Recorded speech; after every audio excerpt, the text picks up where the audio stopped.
Hey, JT Snow here from the Oakland Ballers. Hey, how you doing? Micah Franklin with the Oakland Ballers. Hi, Don Wakamatsu with the Oakland Ballers, And you're listening to the 200th episode of the Jim on Base Show. The Jim on Base Show has teamed up with my new friends at Old Hillside Bourbon Company. I got two of my favorite bottles here, Straight Bourbon Whiskey and the Straight Rye Whiskey. So whenever you want to get on base with that authentic Kentucky bourbon taste, make sure you visit oldhillsidebourboncompany.com, their social media, Old Hillside CO, or pick up a bottle at Bevmo and Total Wine. Old Hillside Bourbon Company. They'll always get you on base. Welcome back to another episode of the Jim on Base Show. For today's very special guest, we have on three members from the coaching staff of the brand new Bay Area baseball team out of Oakland, California. They're called the Oakland Ballers and are a professional team competing in the historic Pioneer Baseball League. So please welcome the former big leaguer, scout, MLB manager, and World Series champion, Don Wakamatsu, who will be serving as the team's executive vice president of baseball operations, as well as former big leaguer Micah Franklin, who is the manager of the Ballers and also known as the Hit Doctor, and the Ballers bench coach and first base coach, who is a six-time Gold Glover and a beloved SF Giant, JT Snow. So guys, thanks for coming on. Thanks for having us. Thanks for having us.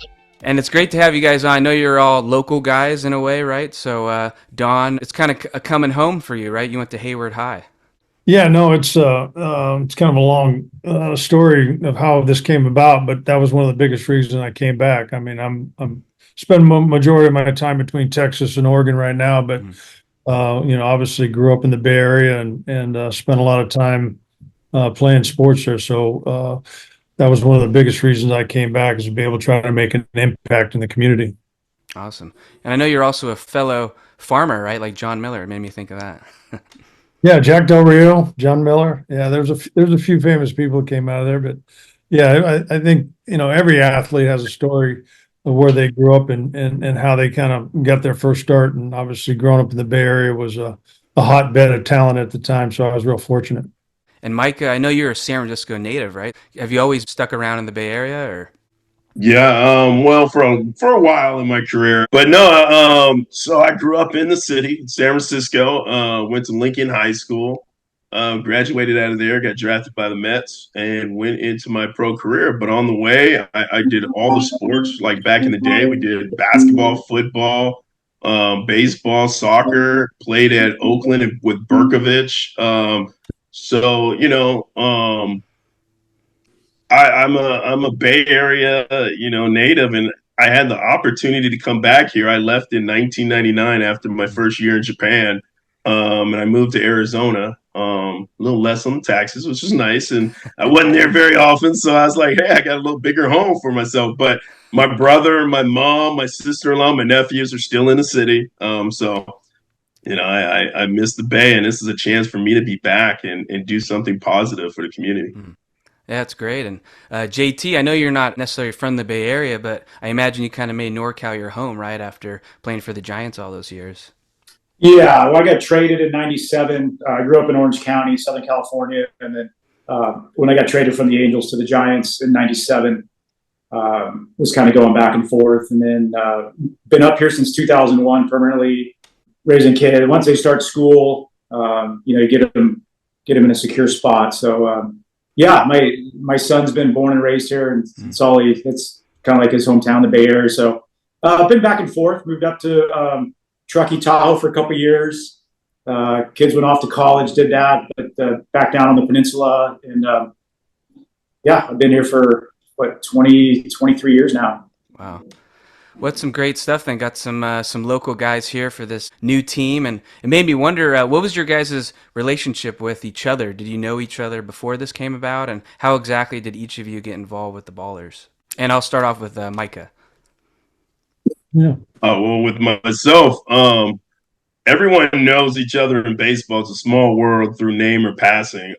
Never had a chance to play with these guys or be on walk staff or anything. But I had a phone call and happened fast. Walk called me and talked about, the experience about being in Oakland, the Ballers' new independent team in the Pioneer League. And first thing I heard, I was shocked. I was like, how kind of travel would that be? You know, and I'm not sure I can go on the bus at this age that long anymore without using the bathroom 10 times, you know? So they said, no, we're going to fly. And I was like, heck, I'm all in. Sign me up. You know, that's really how it happened. And Don, how about you? Yeah, no, I think, when I was hired for this job, I thought about the type of staff I wanted to put in place and having the opportunity to interview Micah, it didn't take long to realize that, he fit a lot of the criteria and probably the biggest one with all our staff members, but, just the passion behind it and wanting to return back to maybe a level that, you can have the most impact on players. And I truly believe that, at that age, there's a lot of guys that are highly motivated that went through a lot to try to stay in the game and want to get in the game or sign with an affiliate. And the guy in charge of facilitating that in Micah just was a perfect fit. So that was easy.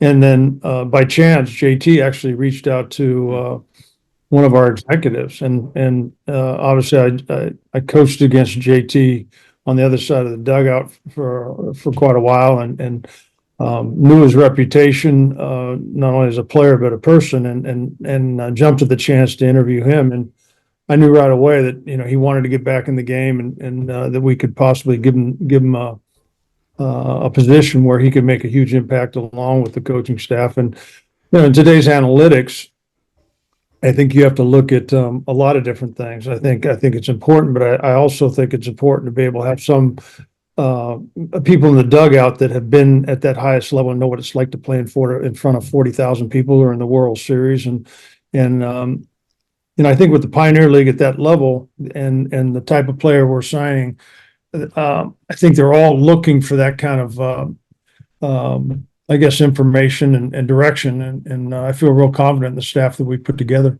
Awesome. And how about you, JT?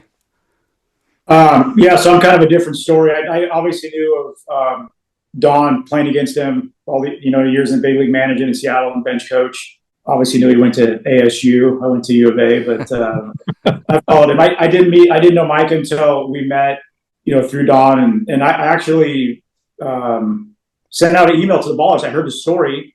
I've been trying to get back in the game. I was working for the Giants during their World Series runs in 10, 12, and 14, doing some roving and participating in some stuff, and haven't been around the game the last few years and just missed it. I mean, I love the game. These guys will tell you there's nothing like it. Just every day being with the guys in the clubhouse, on the field. I saw this story, and I've been trying to get back in at some level for a while, and it hasn't worked out for whatever reason. But it was around Christmas time, and I saw the story, and I pulled up the Ballers on their website, and I sent off an email and just introduced myself. And then Don called me probably maybe a week later, and I said, yeah, I was interested. So we started, talking, build a relationship, and met Micah, and then so here we are. So I'm excited. We've all been at the different levels of coaching. I spent 4.5 years in the minor leagues. And this level, I knew a lot about the Pioneer League, just to be able to work with these kids. I just remember when I got to the big leagues the first time, it's like, I wish everybody could experience this just for at least a day, right? We've worked our whole life playing baseball since we were kids, and it's so cool. So I'm excited to work with these guys, and hopefully we make an impact and we get them signed and get them on their way to an organization and a career. So I'm just excited, and a lot like Micah. When I heard that they were flying, I said, I'm all in. I don't know if I can do any bus rides anymore, but I think it's going to be really cool, and I'm looking forward to it. And then JT, I'll start with you on this one. What was it like being a part of the Fan Fest recently? That was kind of like a unofficial kickoff, I guess. The fans put together a Fan Fest, and you guys were there talking, signing autographs. It must have been kind of fun to get the ball rolling. I was amazed when I pulled up and Don gave us some parking instructions. I pulled into this garage, and I got out of my truck, and I looked over and I saw all these people in, green and yellow, green and gold, and I was like, holy cow, this is. And they're there for the A's, but also when we got a chance to talk to them, and then we had our booth, it was super neat and super cool that the people in Oakland have a passion for baseball. And I have great memories of playing in Oakland when I was with the Angels and then the Giants, the Bay Bridge series. And I just remember playing in the Coliseum and the fans and, you know, the guys with the drums in the outfield and the banners flying, and they're just really passionate. Then to go to the Fan Fest and meet some of these people, and, you know, it's like the love I have for baseball. These people have the same love, and they want to see baseball. It's going to be at a little different level, but still it's going to be guys that they can follow. And I was utterly impressed at the turnout and the people hanging around our booth and our canopy. And we were there signing autographs and talking about the story. So I think part of the reason too, which I should have said back earlier, is that I thought this is the timing on this is great. I think it's a lot of traction is going to pick up, and I think people are really going to get behind Oakland and this team, and we have a chance to make a difference in the community and bring baseball back, and it's going to be a lot of fun. Great. And Don, what was it like for you, the Fan Fest experience? Well, I was fortunate to coach with the A's, and so, you know, I'm perfectly familiar with the 68s and the right field group, and so and I always knew that, you know, they were extremely passionate fans. What I didn't know was kind of the behind the scenes, meaning that even when I was coaching there, I wasn't privy to a Fan Fest like that, and so same thing when I pulled up to see 15,000 people, really, that I think that went through there. It just kind of shows the love of baseball in Oakland, right? And kind of the turmoil going on right now and the political stuff. And for us to come in and say, listen, all we care about is being an inspiration to young kids and giving players, like we're going to have a open tryout for guys to come out and try to build a team that's you know, for Oakland, by Oakland, you know, and guys that and that's part of the reasons that we really tried to get guys that had some area ties on the coaching staff, and we've done that for the most part, and so we're going to continue to do that. And you know, one of the first things that our ownership, Paul and Brian, did was strike up a friendship and a relationship with the 68s, and to see how strong that group is, and they welcomed us with open arms. So it was a great event, and enlightening in a lot of ways. And Micah? Oh man, it was outstanding. Turnout, everything, the energy was wild. I loved it. But there was no surprise to me because, you know, just recently, you know, when I was a major league scout, I would go into Oakland. It was one of the teams that I covered. And you would go to the game, and there was only 8,000 to 13,000 people every night. And it reminded me of being in Japan when I played in Tokyo with the Nippon Ham Fighters, and we were the stepbrother of the Tokyo Giants. They're like the Yankees over there, and we were, you know, the little guys. But our fans were unreal, you know, and they would come out all the time. And it's the same thing with the A's. It's the same group that's here every night, and they're loud, and they put on a show there. So there was no surprise that the same people would be at that event and enjoying every moment of that day. It was a lot of fun. Well, it makes me wonder, I know, Don, your Wikipedia pictures of you throwing BP, so which one of you guys is going to be throwing BP to the team? I think my days, they wore me out, all my time, the guys I've threw through the years. So, you know, I'm strictly going to be, other than spring training, I'll be off the field and let the coaching staff do that. Okay. So is it Micah then, or JT, or who's doing it? I gotta fire up the old wing, but you know, it's a funny story is I pitched in high school and threw nothing but a fastball changeup. So I got a nice left-handed straight BP. And when I was working with the Giants, I actually, our hitting coach was Bam Bam Newlands Hensley, who I played with in AAA. And so I asked him one day in spring training, I said, let me throw BP to these guys. He's like, I'll put you on a backfield with the fourth group. And I got out there and I was really nervous because Don can tell you, Mike can tell you, like when you're a hitter, you want good BP. You want strikes. So I got out there, started throwing, and I got better. Long story short, I worked my way all the way up to the number one group during the season. When they were in the World Series, I was throwing to Pablo Sandoval and Buster Posey and Pat Burrell and Hunter Pence in Texas. And then in Detroit and these places. And that was my 12 minutes of nervousness and butterflies. And I know people are watching, and so I loved it. So I'm gonna get the arm fired up, and I'm happy to chuck. I throw a nice straight left-handed ball. So it was pretty fun. I enjoyed it. It was hard, guys want strikes, and so that was my whole day was geared up towards that last group of BP every day. Well, Micah, as a coach, who were some of your coaches that made an impact on you that made you want to go that route? Because I know that you came up and you got to play for Tony La Russa, right? So a Bay Area guy. Got to play for Tony La Russa. I would say a lot of my bad coaches were the reason why I actually wanted to go into coaching, to be honest with you, not my good coaches. When I was doing good, every coach was a good coach because they leave you alone. That's really easy to do good.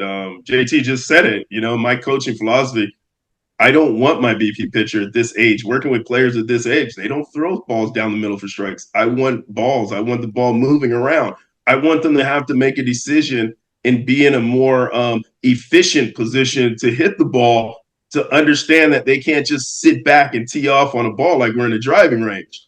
So coaches like that who when they did throw bad BP and I got mad at them, now I realize coming back how much those guys like Wendell Kim and guys like that really helped me versus Dave McKay, who threw money BP and you just sit back and try to launch balls in there. So believe it or not, like some of the, I'm not saying Wendell Kim was a bad coach, but in that part of it, there's other guys, Tony La Russa was a very different guy. I didn't get to play for him long, but you stay on your toes, and he keeps you that way on purpose. And the good thing about it is when you get your chance, because of that, you bust your butt, and when you're young, there's something to be said about that. The guys that just patted you on the back and told you how great you are, they didn't do anything. All they did is tell me everything, how great I am, They didn't coach me. I could be doing something really bad, and they're like, yeah, you're doing great, So sometimes those bad coaches, you learn a lot because you have to actually coach yourself and pay attention to the game. It's a great answer. And Don, how about you? Spent a lot of time in the game, so there's a lot of good ones. I think from a big league level, Jeff Torborg was, I didn't play a lot in the big leagues, but to have that experience and have somebody so positive, Jeff Torborg was very instrumental in the way I think about the game. And then, I was real fortunate to be a bench coach for a lot of guys in the big leagues and be around a lot of good coaches. And, Buck Showalter gave me my first start, and I think he's one of the sharpest baseball men I've ever been around, and made me look at the game with more detail. And then there's just so many different personalities on different coaching staffs, and I think you learn a little bit from everyone. And I think you learn to approach it from even as a catcher. I think when you dealt with 12 to 14 different pitchers on a staff, you had to be kind of a psychologist, but also deal with each one of them in a different way. And I was just fortunate to be around a lot of smart men. I mean, the game's it's a 6 degrees of separation. I got a picture on my wall, with a lot of old time players that were still in the game when I started, and so, whether it was the Yankees or the Blue Jays or, I was just fortunate to be around a lot of different organizations. And I think they all had a little piece of who I am today. How about you, JT? Yeah, like Don said, there's so many guys. When I came out of high school, I was an athlete. I played football, basketball, baseball, good in all of them, not great in any one, but I went to the University of Arizona, and our head coach on there, Jerry Kindle, made a huge impact. And I'm sure Don played against Jerry, and he took a chance on me. It was the only scholarship offer I had out of high school for baseball. Went down there.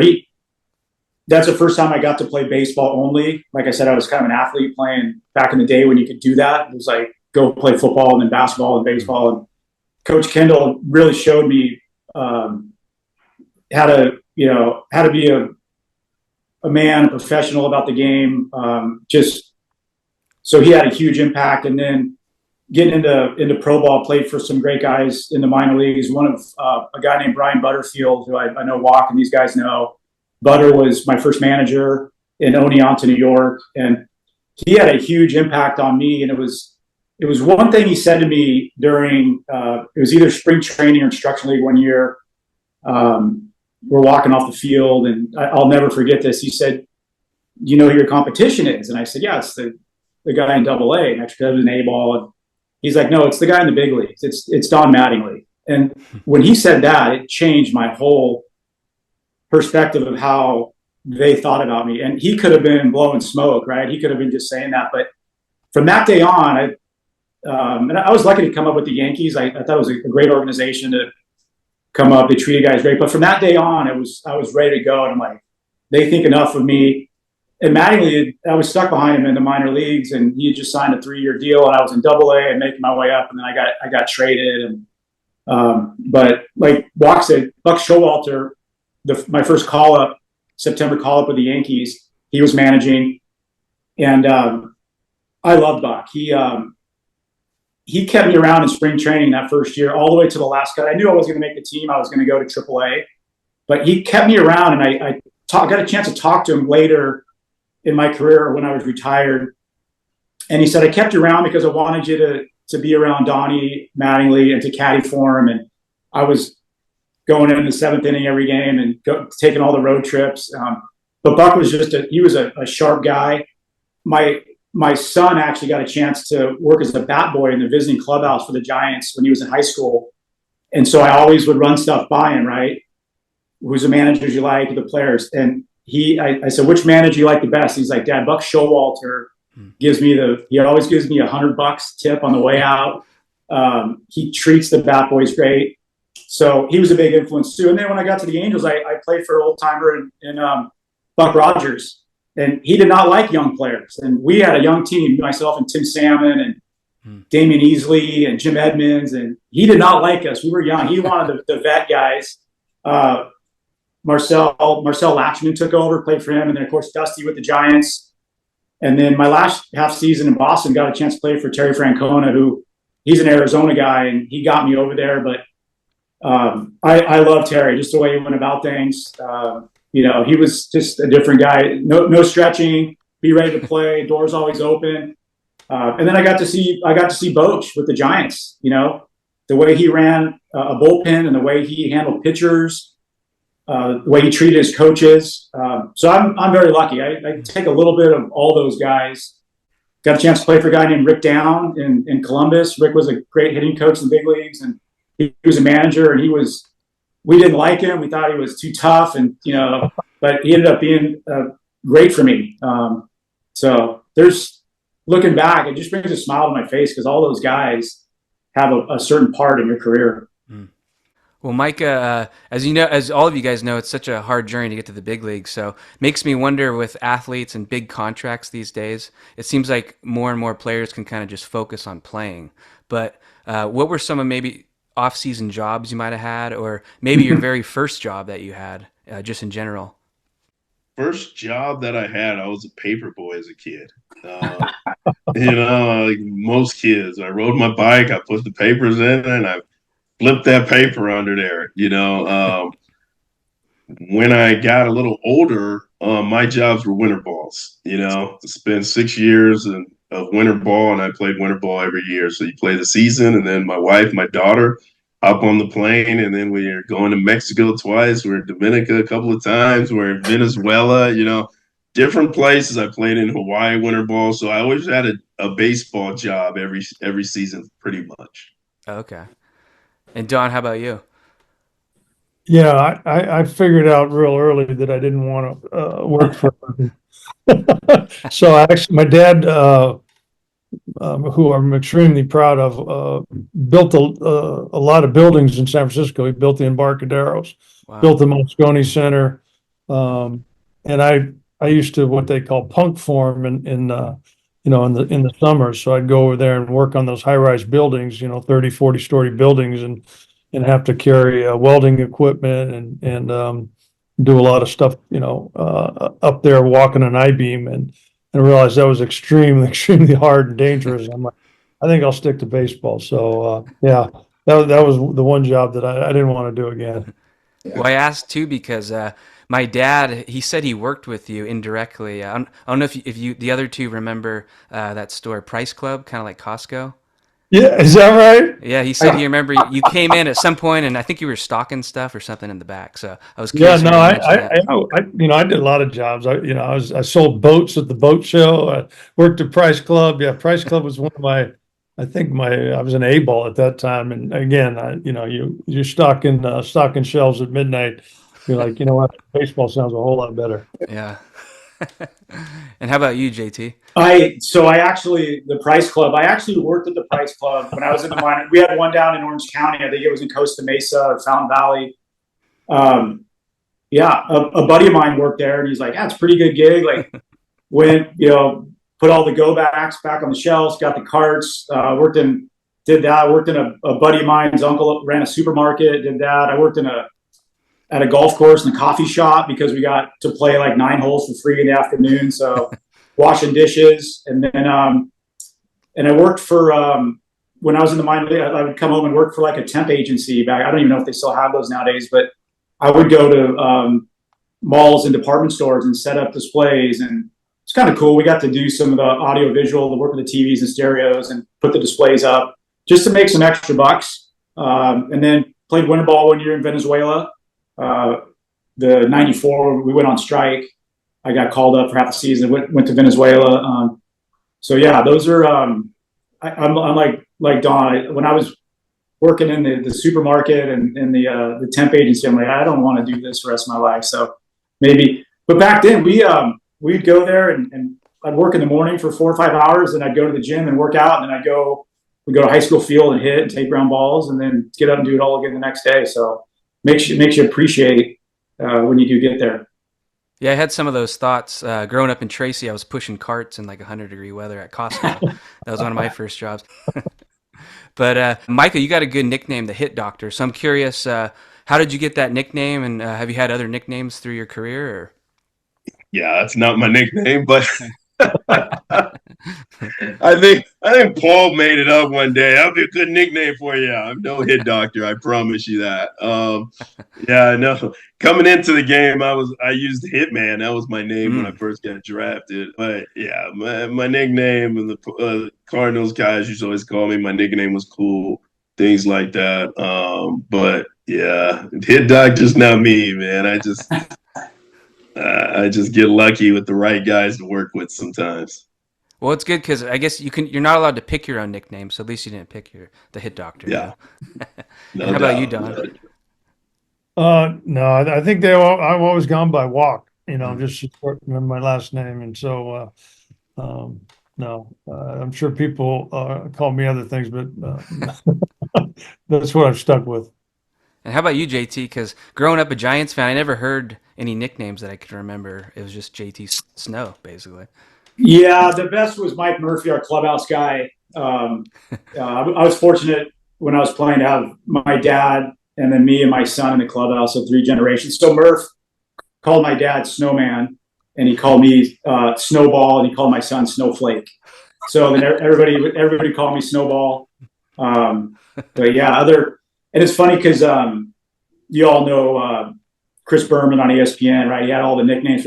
So I met him one time, and Chris is a huge Giants fan from his dad back in the New York Giants days. And I went up to him and I said, "When are you going to give me a nickname, right? And my name is so easy." He's like, "It's so easy, I can't screw it up."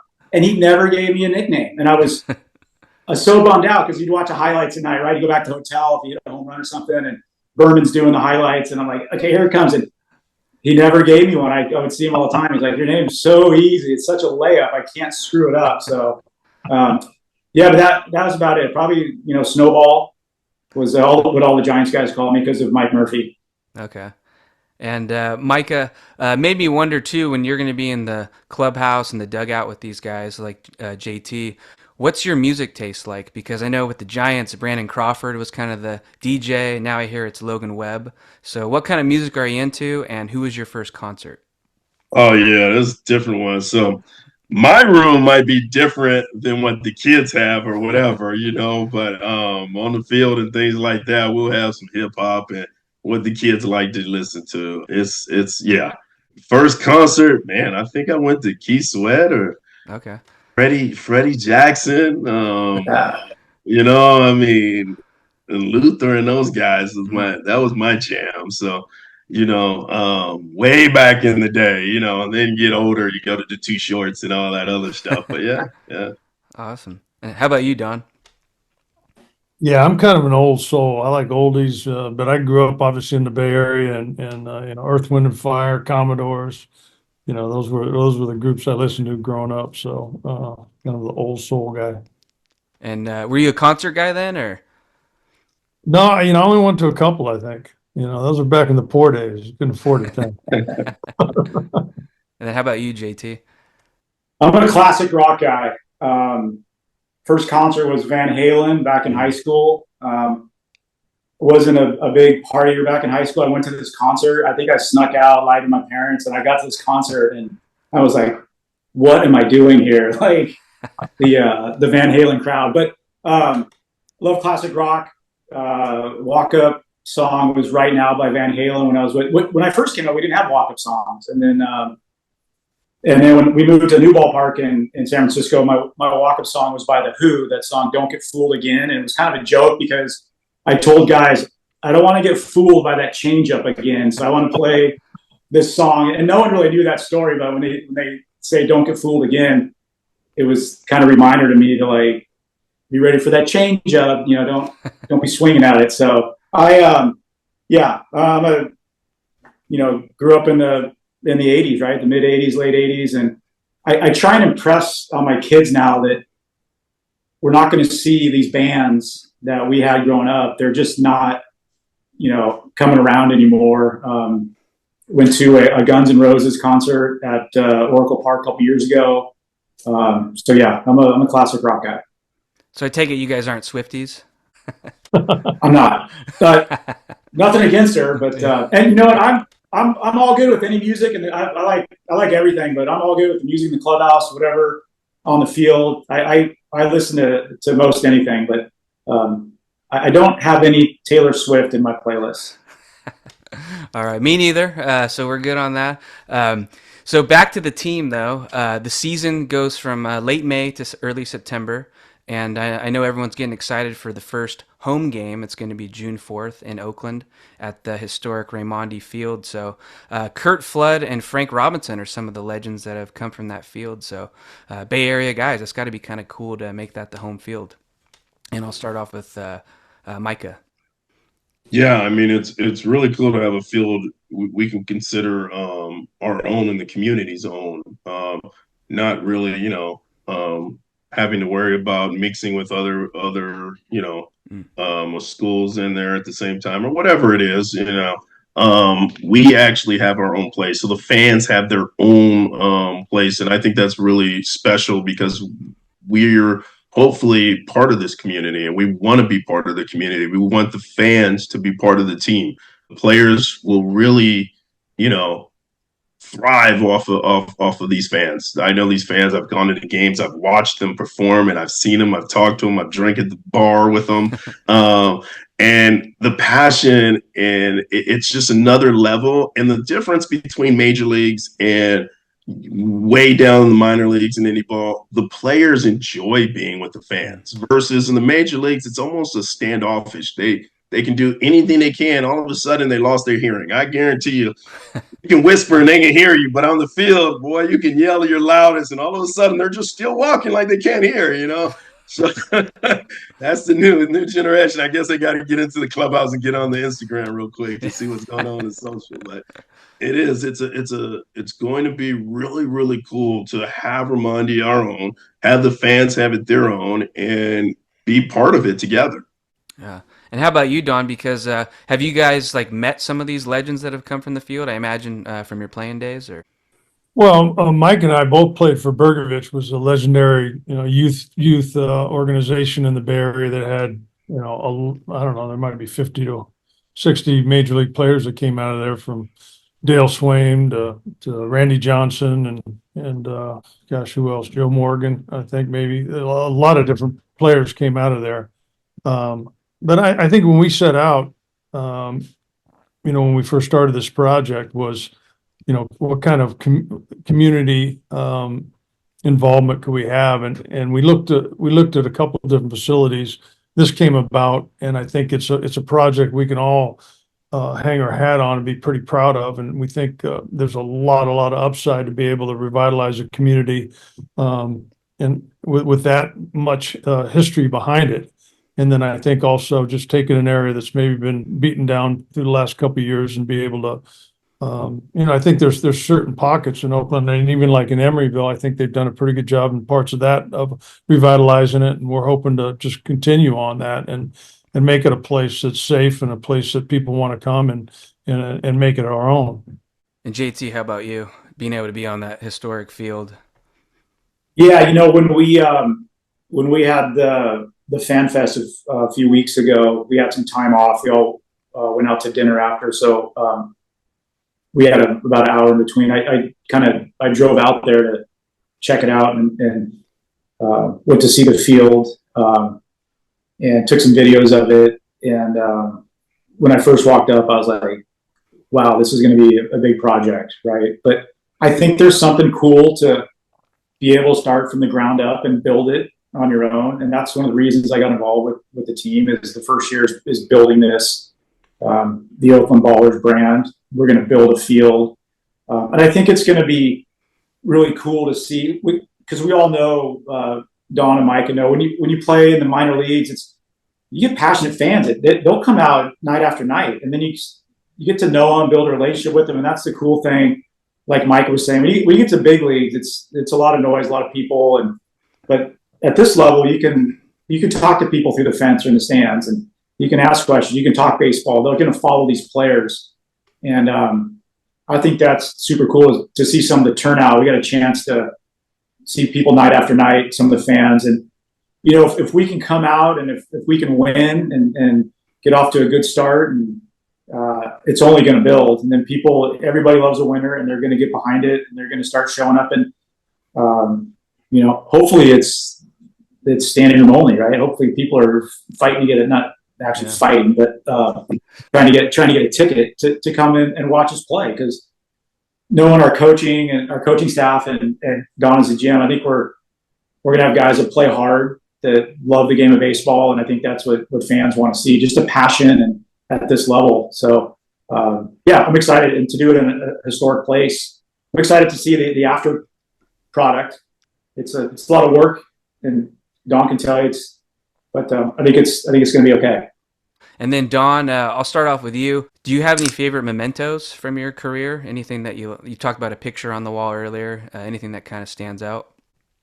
Yeah, I think as JT and Micah know, I think the tradition of getting to the big leagues is that you end up getting the lineup card and the official cards that get turned into the umpires.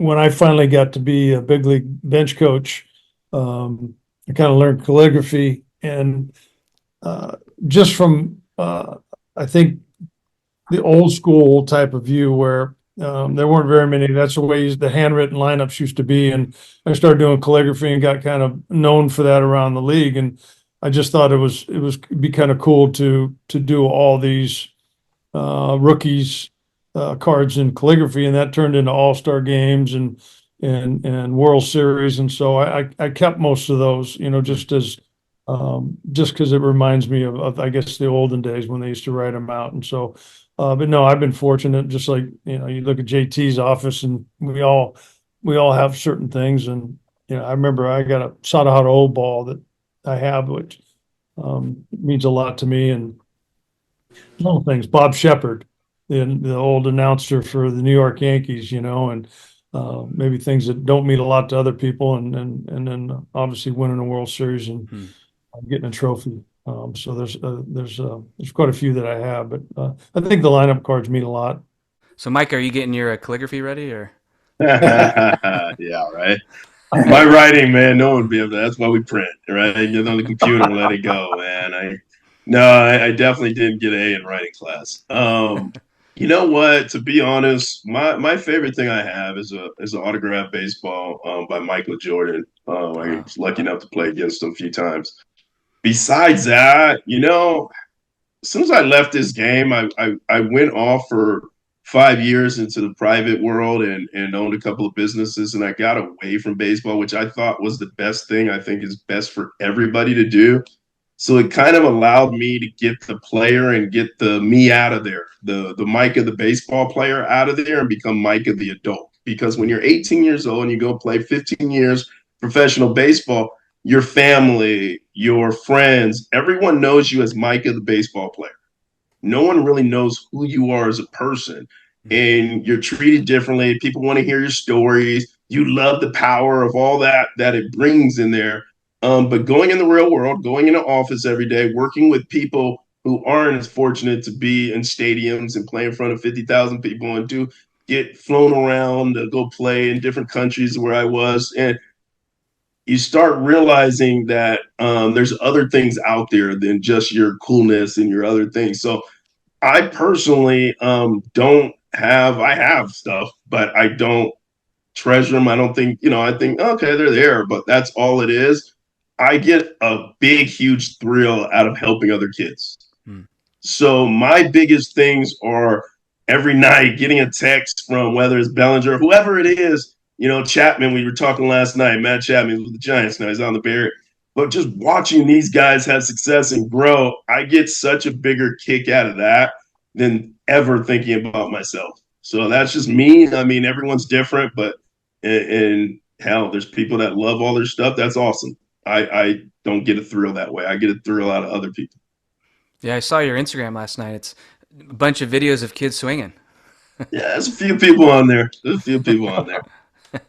And JT, how about you? What's a memento or something that you've kind of held on to through the years?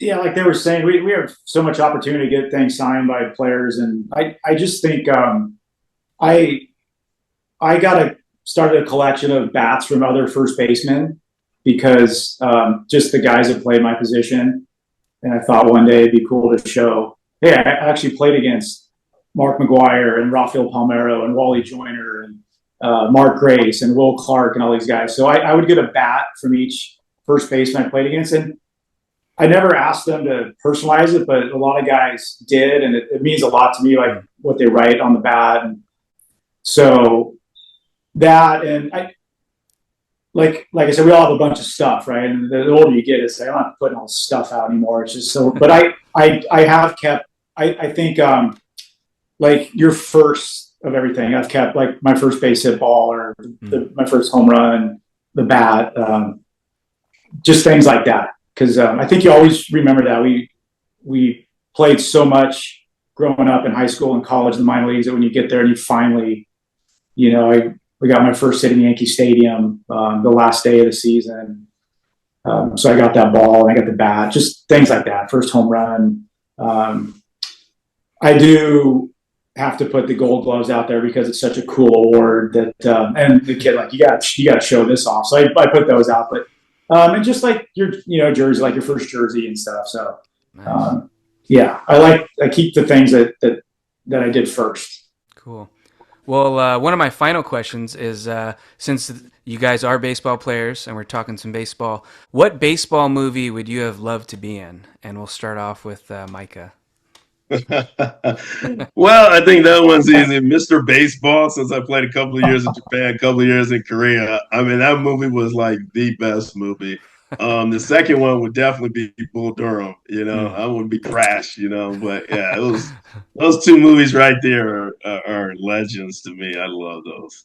Awesome. How about you, Don? Yeah, I think Bull Durham. There's one scene in there, and the guys that had played during that era knew Max Paxton pretty well. Got to see him behind the scenes, and he's since passed. But be able to it almost felt like it was as close to, I played 11 years of minor league baseball. I wasn't as good as JT. JT got there in 4.5 or whatever. And Micah, you might have got there a lot sooner than I did too. But I was kind of the Crash Davis. I was that catcher that caddied for everybody else. So that storyline hit home with me. Awesome. How about you, JT? Got to be Bull Durham. I mean, it's my favorite baseball movie. I got a chance. I played in the Carolina League for the Prince William Cannons when I was with the Yankees, and we got a chance to play in that stadium. And seeing that movie, the locker room or the clubhouse, the showers, they're all the same. The stadium with the bowl is still out there. One night we played, they had students from Duke on one side and then North Carolina on the other, and it was dollar beer night or whatever, and the place was packed. And we can all relate to the bus rides. Like Don said, we all played with the veteran guys in the back of the bus, telling stories, and a guy bringing his guitar and all that. Getting a rain out, right? They go turn the sprinklers on. Let's get a rain out because you're so tired. Field of Dreams was cool for me too, just for the fact to have a kid. Like, we take a lot of things for granted in baseball when we're playing because we're so focused. But after you get out of the game, it's like, just to go out and have a catch or go play catch with your kid or with your dad or somebody. And I lost my dad at an early age, and that movie hit home pretty hard because he was the most influential person in my life and my career. And I wouldn't have got to where I got without him, because he was old school, brutally honest, and sometimes told you things that you didn't want to hear, but in the end, it was the right thing to say. So that was a good one too. The Field of Dream, it's fun. Like, we take it for granted. Just go out and grab a glove and go play catch with your kids in the yard, or spin them a curveball or try and throw them a knuckleball or something. So probably those two movies. Awesome.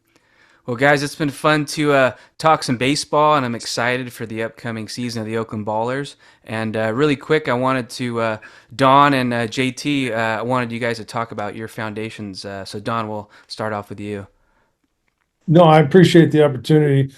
I started a foundation a number of years ago called the Walkway Foundation. That was really, the mission behind it was to get players in the big leagues to give back to their community. And so we did a lot of different things. And since that time, we've refocused that into part of the foundation is called farmitude.org, if you look it up. And it's really, the mission behind that is to keep young kids into farming.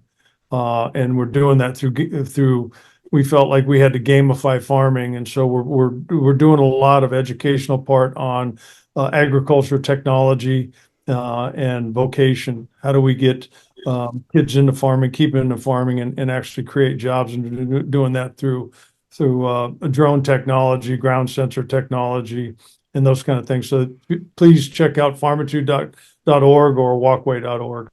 Awesome. Yeah, I'll make sure to put some links in the bio so people can check that out. And JT, you have your foundation, the Snow Foundation. I know that's involved with your family and hits close to home. Yeah, the snowfoundation.org. My sister started it. I have a niece that has a rare form of diabetes. It's called Wolfram syndrome. And what happens is your optic nerve in your eye starts to degenerate. So she's legally blind now. She just turned 19 when my niece Raquel, when she was about 6. My sister called me because she was getting her colors mixed up, and she thought pinks and purples were same color, blues and greens. But anyways, so I said, hey, let's try and raise some money. She lives outside St. Louis. The doctors at Washington University there are studying, and you have to have type 1 diabetes. It runs in my family.